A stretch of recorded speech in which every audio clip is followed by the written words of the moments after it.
My ward abuts Council President Mancini's ward as well as Councilman Hassett's ward, and I also represent Representative Joanne Giannetti. It is also close to the Providence College and Roger Williams Medical Center communities.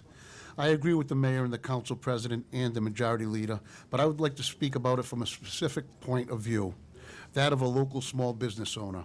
I am one, so I know this perspective very well. I think it's fair to say that even though all property taxpayers are overburdened, the small business owner gets hit the hardest. These businesses represent the vast majority of our economy in Providence and throughout Rhode Island. They employ far more people than the institutions do. These businesses provide a critical function in the lives of our residents. They provide our groceries, our gas, our social gathering places. They fix our cars, our plumbing, and our boilers. Just like employees at the universities and the hospitals, they also volunteer and play an important role in the social fabric. They head up the PTAs and the neighborhood cleanups and crime watch. All this, and they pay full taxes. All this, and they pay to keep our streets safe and clean, and the hundreds of other services the city provides. I agree that the universities and the colleges are a special institution, but as things stand now, this is not a fair deal for our taxpayers. I urge you to pass this legislation on their behalf. Thank you. Thank you. Any questions? Representative Giannini and then Representative Earhart. Thank you, Mr. Chairman.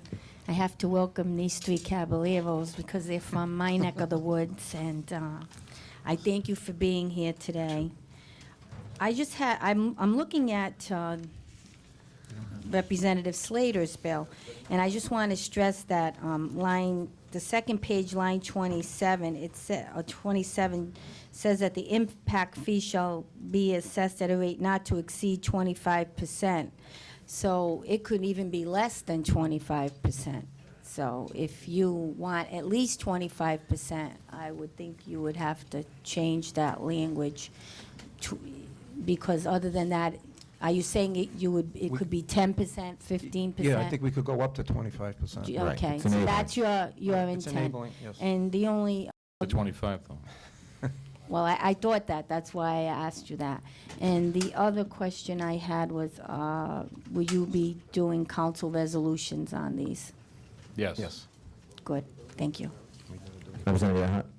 Thank you. Quickly, Mr. Chairman, just for the second witness, I think we need to correct the record according to the existing law that's before us, 44-3-3, rectories and the like.